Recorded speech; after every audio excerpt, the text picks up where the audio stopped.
வாழ்க வளமுடன். நீங்களும் உங்கள் அன்பு குடும்பமும் வாழ்க வளமுடன்.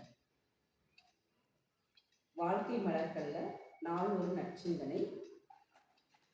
இன்றைய நாளுக்குரிய நற்சிந்தனை நவம்பர் 4. தலைப்பு ஐந்திணைப்பு பண்பாடு. தற்சோதனை என்பது தன்னை பற்றி ஆராய்தல் என்று விளங்கும். தன்னை பற்றி சிந்தித்தல், தன் குறை உணர்தல், தான் திட்டம் பெற திட்டம் வகுத்தல், வகுத்த வழியை செயலாற்றி வெற்றி பெறுதல் என்பனையெல்லாம் தற்சோதன பயிற்சியில் அடங்கும். தற்சோதனையை 4 பிரிவுகளாக்கி ஒவ்வொன்றாக பயிற்சி அளிக்கப்படுகின்றது. முதல் பயிற்சி நான் யார் என்ற வினாவினை எழுப்பி விடைபெறுதலாகும். உடல், உயிர், அறிவு, மெய்ப்பொருள் பெயர் என்ற 4ம் இணைந்தே மனிதன் என்ற இயக்கமாக விளங்குகின்றது.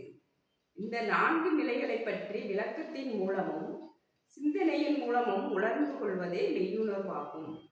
இரண்டாவது பயிற்சி எண்ணம், சொல், செயல் இவற்றை ஒழுங்குபடுத்துவதாகும்.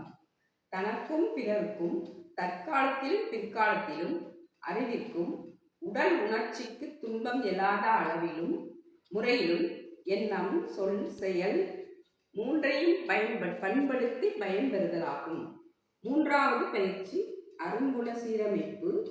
பேராசை, சினம், கடும்பற்று, முறையற்ற பால்கவர்ச்சி, உயர்வு தாழ்வு மனப்பான்மை, வஞ்சம் எனும் 6 குணங்களையும் நிறைமனம், சகிப்புத்தன்மை, ஈகை, கற்பு, நேர்நிறை விளக்கம், மன்னிப்பு என்ற 6 நற்குணங்களாக மாற்றும் பயிற்சி முறையே அருங்குண சீரமைப்பாகும்.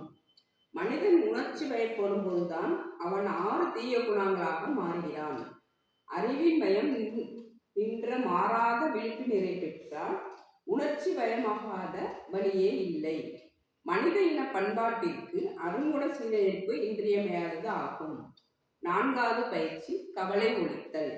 அறியாமை, உணர்ச்சி வயமாதல், சோம்பேறித்தனம் இவற்றால் செயல் தவறுகளும் கணிப்பு தவறுகளும் ஏற்படுகின்றன.